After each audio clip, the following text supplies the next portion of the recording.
Jackson is William. Guys, yeah, he's in the marriage. Okay, He told me to come. He just yelled out. should I wait? No. You can Yeah, Baruch atah Adonai Eloheinu shekonim b'ro. Amen. Thank you very much. Zman lachnu d'mnaya. Hi. Hi, good morning. Kodesh. Okay. Kodem yayin. Person takes in at the beginning of the parak and Samach Amud Aleph. Kodem yayin shenitoim hayom. Person takes an eder, the yayin is going to be like hekdesh to him. He's forbidding himself from drinking wine today, this day, hayom, this day. So enu asur lehad shetechshach. So it doesn't matter if he takes an eder 5 minutes before Shkia. He's only forbidden from drinking wine until nightfall. But the entire day until nightfall, he can't drink wine. But it's the next day, even if it's within 24 hours, he could drink wine. Shabbos zoom, asur b'chol Shabbos, Shabbos l'shavar. If he says this week, so let's say now Sunday morning, and I say this week I'm not going to drink wine, so that includes Shabbos. I don't know what he's going to make kiddush on. Make kiddush on schnapps. The chodesh there, asur b'chol chodesh. Says I'm not going to drink wine this entire month. So then he's not allowed to drink wine the entire month. But let's say it's going to be Rosh Chodesh Shvat. No, Rosh Chodesh Lehabad. That doesn't include Rosh Chodesh Shvat. Then he'd be allowed to drink already. Even if it's a 2-day Rosh Chodesh, he'd be allowed to drink on the first day, even though technically it's the 30th day of the month. Shana Zu, if he says I'm not going to drink wine this entire year, Asa B'chol Hashana, he can't drink wine the entire year, but Rosh Hashanah counts for the following year. Rosh Hashanah la'asid, he would be allowed to drink wine on Rosh Hashanah. Rosh Hashanah la'asid lava. Shavua zeh asa b'chol shavua. If he says, I'm not going to take a drink of wine this entire Shemitah cycle, so he's not allowed to drink the entire Shemitah cycle. Now we're in the first year of the Shemitah cycle. Even the 7th year of the Shemitah cycle, which is actually the Shemitah year, would be included in the vow. Shviyas Shava, the Shviyas, the 7th year would be included in the past, meaning in this cycle that he wouldn't be allowed to drink wine on the Shemitah year either. But if he says just one full day, that's not the day he's in. That's a unit of a day. A unit of a day is 24 hours.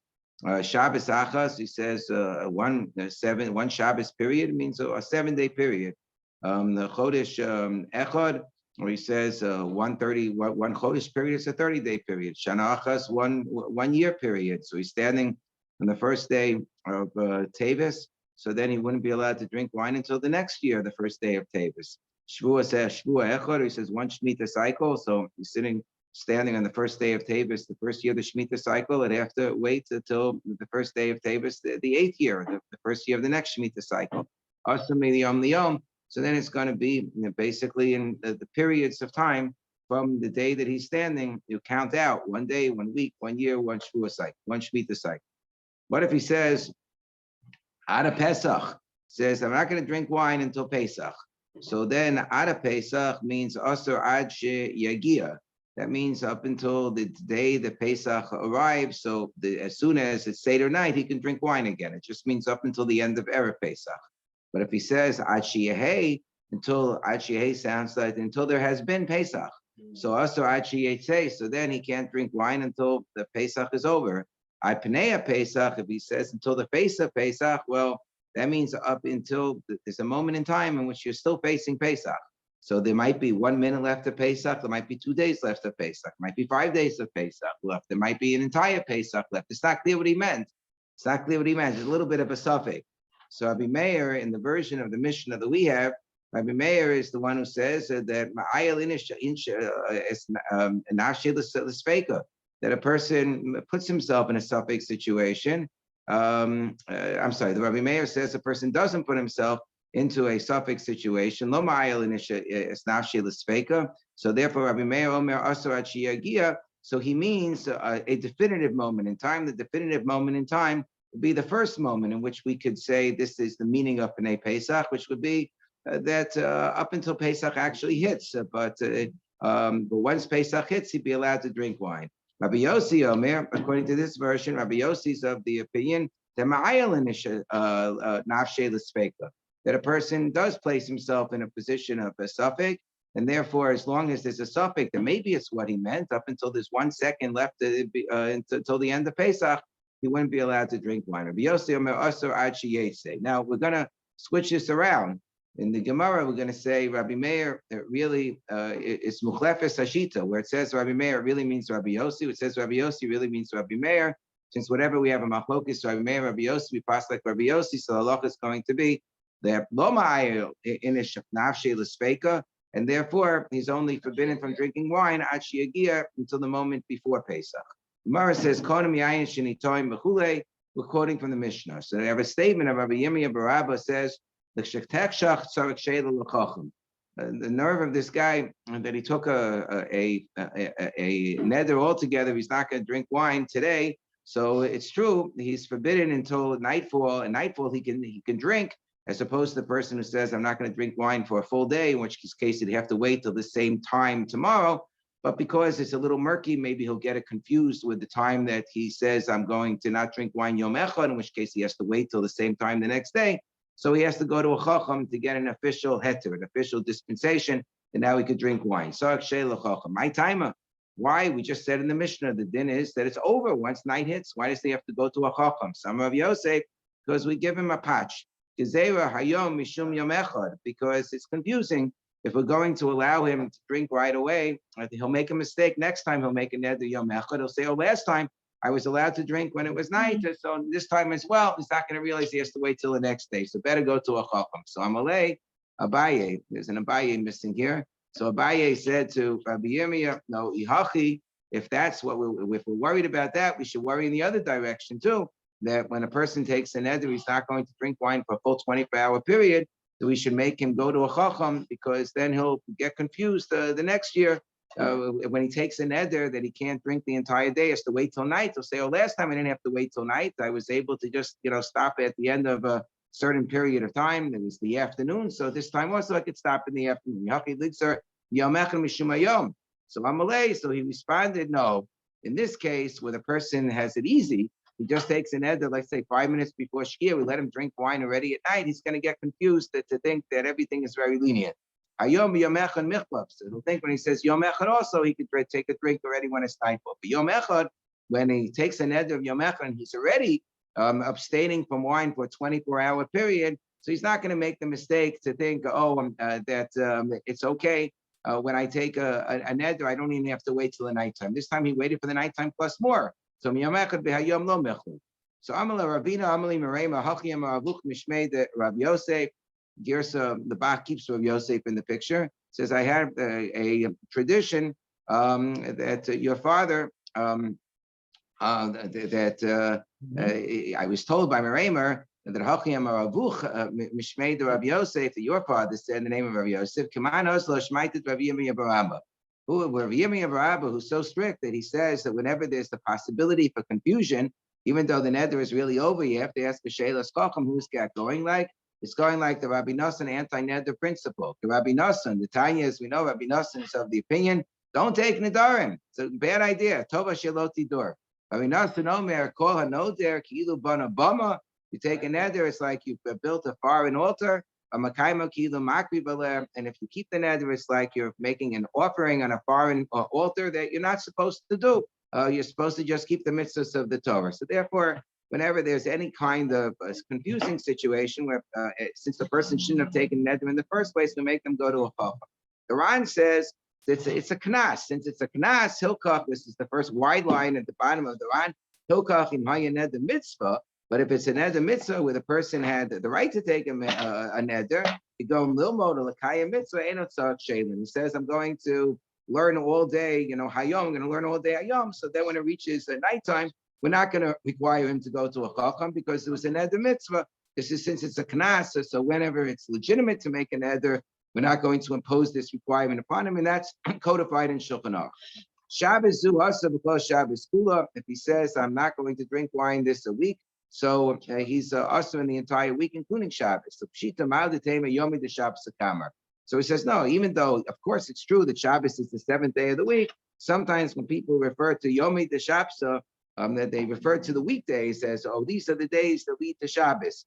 And they don't include Shabbos. It's Hayom Yom Rishon Shabbos, Yom Sheni Shabbos. So therefore, sometimes that's what people mean when they say Shabbos days. They mean the days leading to Shabbos, Kamash Malan, that Shabbos is still included in the Shabbos week, and therefore he couldn't drink the wine on Shabbos either. Chodesh zeh asur b'chol chodesh.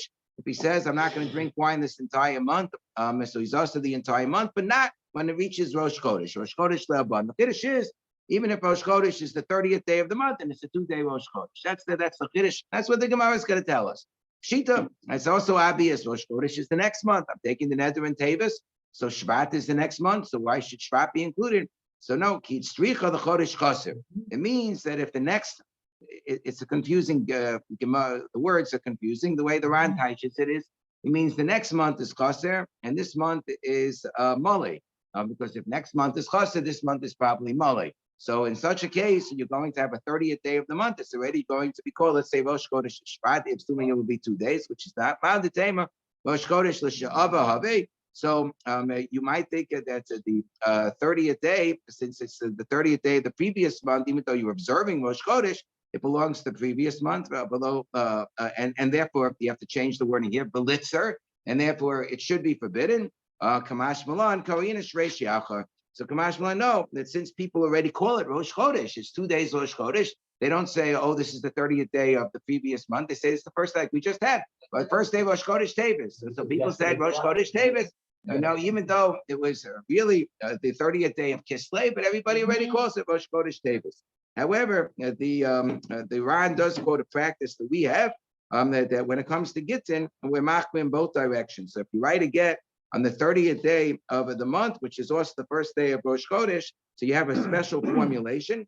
There's 4 lines in the bottom of the Ran. At the towards the end of the line, he quotes from the Rashba, Miyukasur Rashbazal, the Shema Tosos, the Begittin. When it comes to writing a get, Tzarech Liktov, the way that you write the date on the 30th day of the month, which is the first day of Rosh Chodesh, you should write both, just to be on the safe side. You write Yom Shloshim L'Chodesh Tishrei, assuming that it's the first day of Rosh Chodesh Malcheshvan. Yom Shloshim L'Chodesh Tishrei, Shehu Rosh Chodesh Malcheshvan. Okay, and that's the formulation, in fact, that we write, and we write again on such a day. Okay, Shanazu, back to the Gemara. Shanazu, the person said he's not going to drink wine this entire year. So also before Shana Kula, but when he gets to Rosh Hashanah, he is allowed to drink wine. So Ibai Lahu. So we have a question mark. Tissue over there. Sorry. Okay. Ibai Lahu. Ama Konam Yayin Shinitoim Yom. What if the person doesn't say Yom Echad and he doesn't say Hayom? He just says Yom. He says, thank you. He just says Yom. So is Yom treated as Hayom until nightfall? Or is Yom treated as Yom Echad that he has to abstain for a 24-hour period? My dine, Kehayom, is it Kehayom, L'Kula, or Kiyom Echad, L'Chumma? So you see the little letter by Kiyom Echad, so you know what the punchline is going to be. It's going to be L'Chumma, because we're not sure. Tashma, we try to bring a raya from the Mishnah, but we'll see. The Mishnah could go either way. Tashma Masnisen, the beginning of the Mishnah talks about that we can be lenient in Hayom. It sounds like Yom, we're not lenient. Konam Yayin Shinitoim Hayom, in Asar Elosha Ad Shetachshach. So then he's only prohibited until nightfall. Hayom, Kiyom Echadami. So it sounds like if he would just say Yom without the Ha, without the Hey Hayidiyah, so then he does have to wait a 24-hour period. The Chumba, no, but the Sefer would seem to indicate the Kula. Ema Sefer, the Sefer says Amma Yom Echad. When is it that he's prohibited for a 24-hour period? When he says Yom Echad, a full day, a full 24-hour period. That's when he's awesome Yom Liyom, a full 24-hour period for when he took the Neder. Hayom. But if he would only say Yom, so then it's mashma that it would be Kehayom. It would be the same thing as Hayom, the Kula. Kehayom Domi.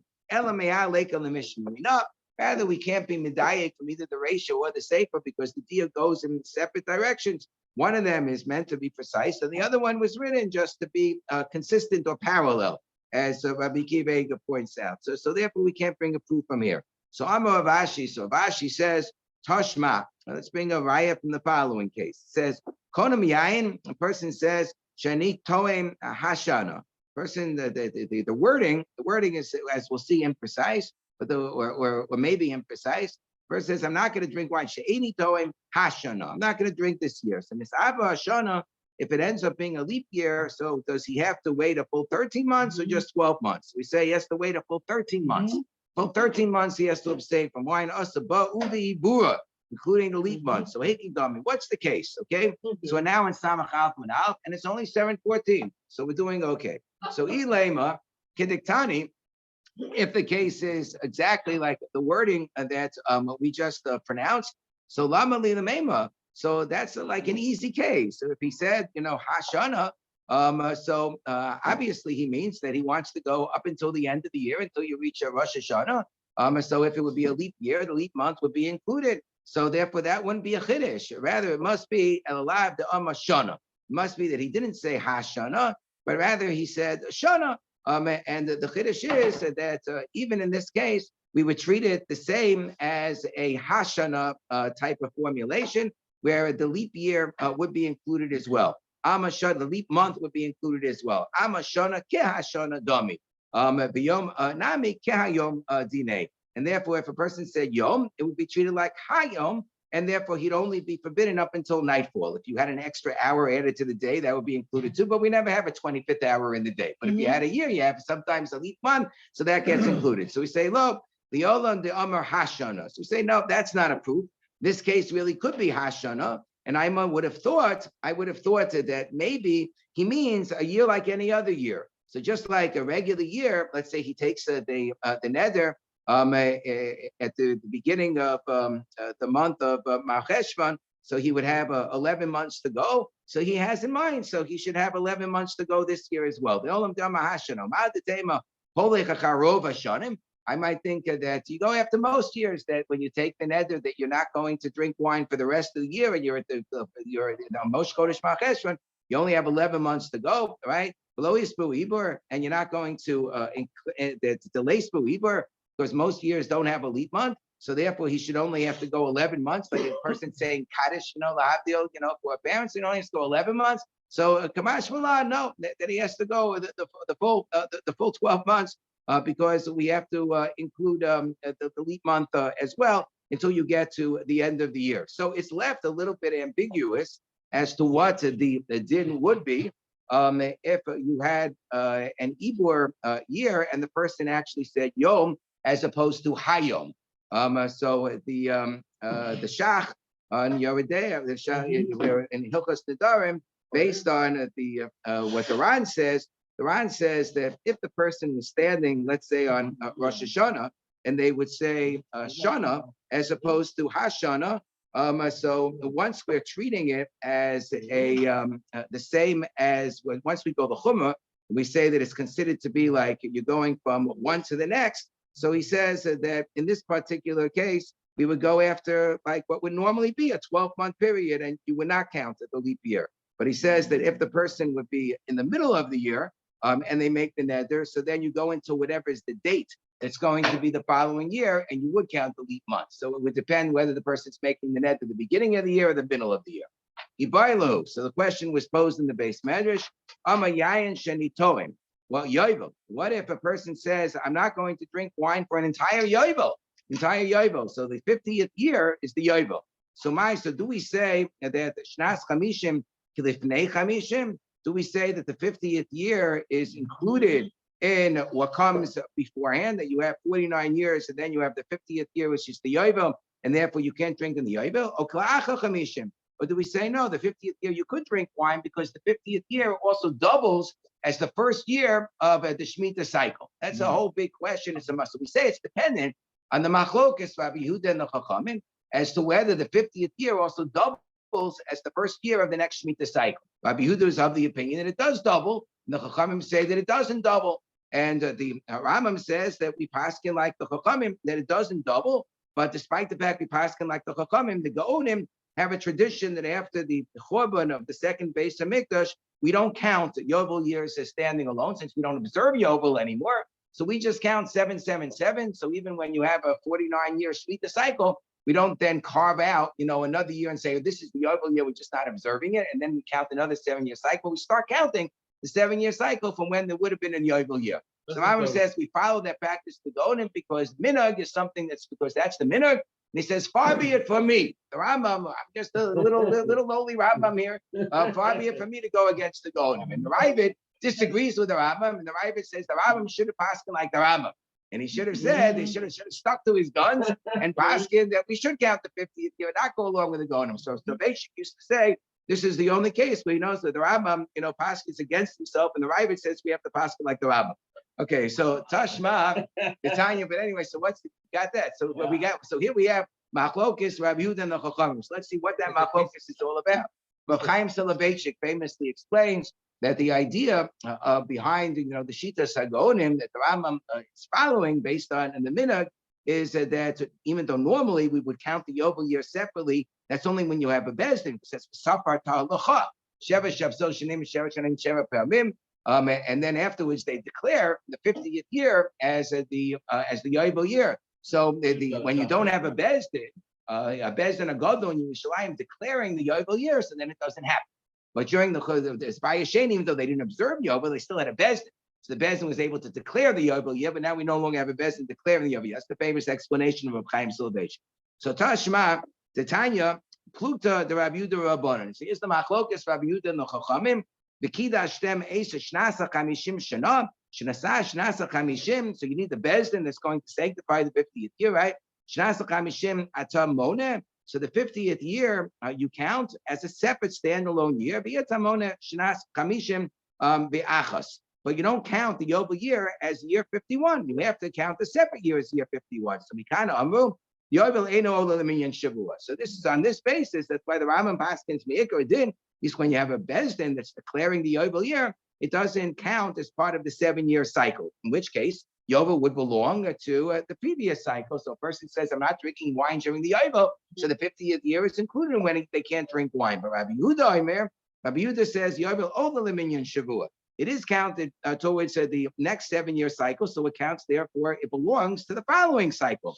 So Amalol Rabbi Yehuda, they said to Rabbi Yehuda, what are you talking about? Every time that you have a Shemitah cycle of 7 years, there are 6 years that you're allowed to work the land. In the 7th year, you have to leave the land fallow.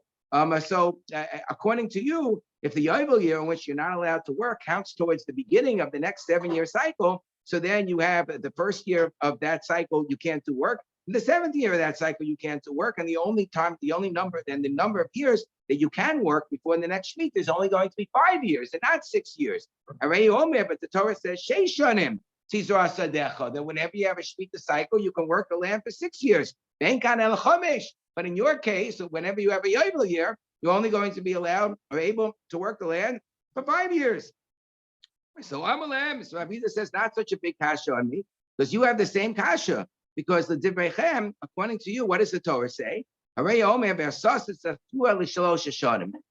the 6th year, you're going to have a crop, and that crop has to last during the 6th year. It has to last during the 7th year, in which the land is resting.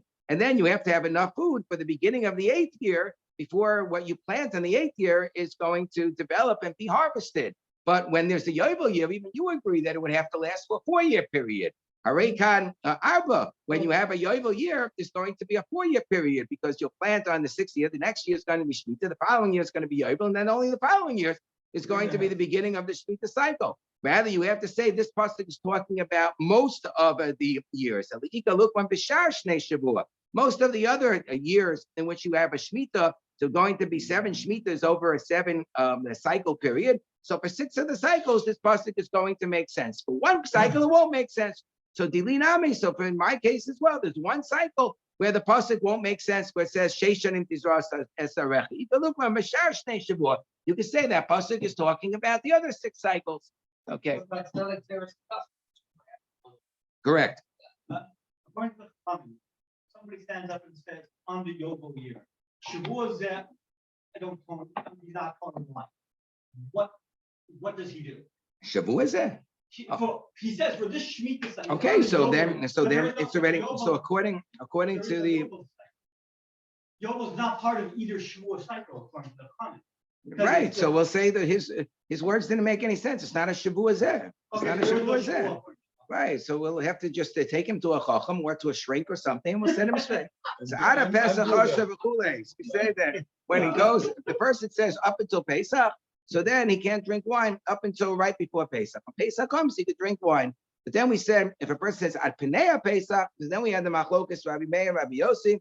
Rabbi Meir said ad Shiagia. The person doesn't intend to put themselves in suffix. The first possible moment when we say that he could have intended that his neder should come to an end, that's when the neder comes to an end. Rabbi Yossi says, no, we don't know when he intended for the neder to come to an end. It could be up until the last moment before the end of Pesach, so he has to wait until the end of Pesach. So the Meimah, does that mean to say that the Rabbi Meir Sava lo ma'alin nafshei l'speika? Rabbi Meir holds the person is not going to put himself in that situation, a suffix. Therefore, the first possible moment that the neder could be over, it's over. Rabbi Yossi, however, is of the opinion. Person places himself in suffix, therefore he has to wait until the end of Pesach. But we see the Rabbi Meir and Rabbi Yossi say exactly the opposite in a different context. So meaning it says, person has two sets of daughters from the two different wives. They're all in the standard case we'll be talking about over here, the all katanas. The all katanas, they're all below the age of 12. He has the ability to marry them off. Father has special ability to marry off his daughter. And he says that Kidashti is BT. It was one day that I did marry my daughter to somebody, to a particular man. I remember who the man was, but I don't remember which daughter I married off. I just said BT Gedola. I said my oldest daughter. But I don't know if I meant the oldest daughter of my first wife, or the oldest daughter of my second wife. Or the younger daughter of my first wife, who's older than the oldest daughter of my second wife. I just don't know which one I meant. Okay, so kulan asurs. So they all are going to be forbidden from marrying anybody else unless they get a get from this guy, because it could be that it could be any one of them, because a person sometimes puts himself in a suffix situation. Tibbe Rabbi Meir. So, but here we see it's Rabbi Meir who says that a person places himself in suffix, exactly the opposite of our Mishnah. The only one who's scot-free is the little princess. The little princess, that the youngest the daughter of the second wife. So we know that she was not included. Rabbi Yossi, however, says exactly the opposite of how we have Rabbi Yossi recorded over here, right? Rabbi Yossi says kulan mutaros. He says that kulan mutaros, they're all going to be permitted except for the oldest daughter of the first wife. Because the person does not place themselves in a suffix situation. So Rabbi Chanina, Baravdimi Amarab, Muchlefes Hashita. You have to switch around the shitas in our Mishnah. In our Mishnah, the one who's going to be the maker one, who says that the person only has to abstain from wine up until the beginning of Pesach, is not going to be Rabbi Meir, but rather is going to be Rabbi Yossi, which works out well because we generally paskin like Rabbi Yossi, and that's how the Rambam paskins. So the Rambam paskins, okay, so we're going to follow Rabbi Yossi. In fact, we have a brisa that supports this. This is a hatanya b'nichusa, right? Here's the general rule. That we have a set time. The Pesach is a certain number of days. Ad pinei, and the person says ad pinei, and he uses a lashon which is ambiguous. He says up until the face of, which could be up until the last possible moment. So Rabbi Meir is the one who says omer ad sheyetze. They has to wait until it comes to an end. Rabbi Yossi, Omer ad sheyagia. And Rabbi Yossi is of the opinion that you can be megal as soon as that period begins, meaning as soon as Pesach begins, the person can already be a megal to drink wine. Okay. So next Mishnah, ada kotzer, ada botzer, ada masik. Okay. There is another opinion of the Ramban who says that. There's another sugya in the Gemara that appears in Kiddushin, which says that you don't have to necessarily reverse our Mishnah. And Rabbi Meir and Rabbi Yossi are just disagreeing in our Mishnah about the meaning of the word pnei, and the Ramban is machmir to say, well, if so, you don't have to switch it around, and then you would have to be machmir like Rabbi Yossi. That shita is quoted in the Shulchan Aruch as a secondary shita, but the sugya here would seem to indicate that you can go lakula, and that's the main, which is how the Rambam paskins. That's the main shita that appears in Shulchan Aruch. So in this Mishnah, ada kotzer, ada botzer, ada masik, if a person says, I'm going to abstain from wine, for example, up until the time comes for cutting wheat. Ada kotzer is generally time for cutting wheat or cutting wheat and barley. Ada botzer is the time that they harvest the grapes, and ad hamasik is the time that you harvest the olives. Okay, so these are all the different. And if the person says, I'm going to be prohibited from drinking wine up until these periods. So the person, he just said ad, he didn't say pnei, he said ad. So then he's only prohibited until he reaches that time. He said, why is that? Because these time periods are very uncertain, meaning that even though he said ad, he didn't say ad shiagia. Even if he would say ad shiyahei, it would still be true because these are fungible periods. The kutzer could last for a while, the batzer could last a while, the masi could last for a while. So whenever it's unclear how long the period is going to last, the person doesn't intend to wait until the end. They intend that they're only going to wait until the beginning. That's the general principle. If the time is a set time, like Pesach, that has a certain number of days, so then if the person says everyone agrees, well, once you reach Pesach, so then it's gonna be permissible. Also, but if a person says up until it happens, so then it's going to be prohibited until the end of it happening, until Pesach is over. But if it's something which doesn't have a set time, like how long it's going to take to harvest your wheat or your grapes or your olives, so then it doesn't matter whether the person says Bain Amar Achi, whether the person says Achi Bain Amar Achi, they're going to be permissible at the moment that the time begins. Because the person doesn't place themselves in sort of this uncertain territory when we don't know how long the period is going to be. That for sure everyone would agree to that principle, because we just don't know how long the period is going to be. At a kayetz, if the person says up until the kayetz time, what is the kayetz time? So we know kayetz to mean the summertime. But basically, what it means for these purposes is kayetz is when you cut things kotzitzin with your hand. Okay, and this is a time of cutting figs. The time in which you collect and you harvest the figs is called the kayetz, because they generally get cut with your hands. Kotzitzin biyad. So actually,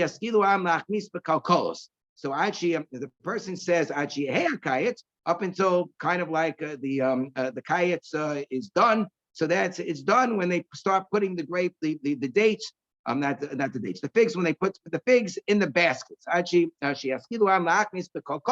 once they place the figs in the baskets, because even though it could go on longer, but we say since this is not a set period, it doesn't matter whether he said achi agi or achi yahay. So at that point, that's when the harvesting has begun, that they start to place in the baskets. Achi yavu akayetz, but the person is very explicit that they say that it has to be, I'm taking this neder, not drinking wine until the kayetz, until the harvesting period of the figs comes to a complete stop, until it comes to a complete end. So then it's achi akpidu amiksos. So then they have to wait until they start folding up the knives. Mitzos here, according to most of the Meforshim, means that the knives are called the mitzos. So until they fold up the knives. Other interpretations are that it's the mats, the makatzalos. That's what the Pirush Harash says, that they would use to dry the figs on top of the mats. So when they start to fold up, the mats. And there's still a third interpretation that the Rasha brings, that it's referring to the making the fig cakes. When they've completed making making the fig cakes, so that's the point in time in which we're referring to. Okay, so three different interpretations. So the Gemara says Tana kalkala she'amu kalkala shel te'enu. When we talk about the person says up until the kayetz, so what type of fruit is he talking about, that when they start harvesting that fruit, he's going to no longer have to abstain from wine? It's talking about when they start talking about the fig season, when they start placing the figs in the baskets. But not the basket of grapes. So Tana, you don't think that that's what kayetz refers to. Only the figs that are cut with a person's hand, where they pluck the figs with their hands, that's considered to be kayetz, and not that the grapes, where they generally use an instrument. They generally use some clippers in order to cut off the dates from the vines. So Tanya, but there's a brisa that says there's a machlokes about this. I know the peiros kayetz. The person says that they're abstaining from peiros of kayetz. So what fruit are they not allowed to eat? They only can't eat figs. And Rabbi Shimon Gamliel says no. Kayetz can also be grapes. What's the reason of the Tanakama, which will be paskin like the Tanakama? That the figs get cut with your hands, but the anavim get cut with some sort of an implement, I know, with shears or whatever. Anavim lo mikzatzon biyada. Shimon Gamliel says at a certain point of the harvesting season, you actually do start plucking the grapes with your hands. Sava anavim nami ki miradadon Mixes sun biyado. When the stems dry out, so as the Ran explains, when the stems of the grapes dry out, so then you start they're not moist anymore. So then you can pluck them off the vine with your hands, and therefore that's why he includes grapes as well. But again, within Darim we go Pastor Loshem B'nei Adam. So we generally assume Loshem B'nei Adam is that which is normally harvested with your hands, which are the figs. So as we said that when the kayetz passes, that means that this is when you fold up. As I said, fold up the knives, right? And some say that it means the mats, right? And some say that it means some say that it means the fig cakes, that you're setting aside the fig cakes. That's the Tosfos has that. The fig cake explanation is found not in the Rosh, but in Tosfos. I was looking for it. That it could be that it's referring to the fig cakes. Actually, I don't see it in Tosfos either. So I take it back. I don't know who says that. Somebody says that. Somebody says that it's the fig cakes as well. But in the Rosh, he has both of these explanations. He says the sakinin that get folded up are considered to be the mixos, and yesh meforshim that it's the mats upon which you dry the figs. And there is, I know, that third interpretation as well. I just can't find it right now. What? The last line of Tosfos? I thought it was the last line of Tosfos. Sakinim shekotesim ve'miguleitenim ve'igulim atzma nikuk. The gulim themselves are called the ketzios. The gulim meaning the guleitem. Thank you. So it is Tosfos. Okay, fine. It is Tosfos. So Tosfos says the third explanation: the fig cakes themselves, when they are finally prepared, so those are called the mixos. Good. Okay. So Tana, anyway. So what it really means is it doesn't have to be that all of the knives or mats or fig cakes have been completed, but just most of them. And we can actually we have a couple of minutes. We'll do the first story here. That once that you have set aside or you folded the vast majority of the knives from the cutting season of the figs, so then we say that or the mats that we have put away. So then people can just go to the fields and they can just eat the figs because they're at this point they're considered to be hefker. Since they're hefker, they also are paturim mina meiser, paturos mina meisros, because we say something to be chayav b'meiser. So it has to be something where you give it to the Levi because he wouldn't have a portion in it otherwise. But if it's hefker, so then the Levi has a portion in it otherwise. So it's not subject to trumos meisros. So Rabbi Yosef and Rabbi Yehuda kalu l'hau asur. Rabbi Yehuda went to a particular location. When the vast majority of the sakinim had been put away, Rabbi ate them from the figs of this person's property. He says, the hefker, we get to eat them. Rabbi Yosef and Rabbi Yehuda said, not so fast. He didn't eat them. So the owner of the field came home and he saw Rabbi's eating away, and Rabbi Yosef and Rabbi Yehuda's not eating. So he turned to Rabbi Yosef and said, hey, why aren't you eating? Most of the knives are put away already. So you can eat it from it. Nonetheless, he still didn't want to eat. Why is that? He felt that the person felt obligated to say this. So the rabbis, and he felt like he's obligated to say, well, I'm not going to deprive them from eating the figs. So I'll say most of the knives that have been put away. It's not necessarily the case. So therefore, he didn't want to rely upon this person's words. We'll do just the next story. Rabbi Chama, Rabbi Chanina, Ikla Lahau Asra Bisman Shikulu Rova Mixos. Rabbi Chama, Rabbi Chanina went to a particular location where they had already once again put away most of the knives for the cutting of the figs. So he was eating. Yarv Lishmaya, so he gave his attendant. His attendant wanted to be firmer than his Rebbe. So that already we're not going to allow. Lo Achil. So I'm like, Achol. He said, you better eat. Okay, you want to be my attendant? You want to be my caddy? You do what I do. I have a tradition, Rabbi Yishmael, Rabbi Yossi, Mishum Aviv, the name of his father, Rabbi Yossi. There's no question. This was the case, but there's no question that the majority of the knives have been put away. So for sure, mutaras mishum gezom, no problem. Gezom tuas min ma'aser, no problem of taking tumas of ma'asos. You can eat and enjoy. Stop here. You got one. A person needs to hide.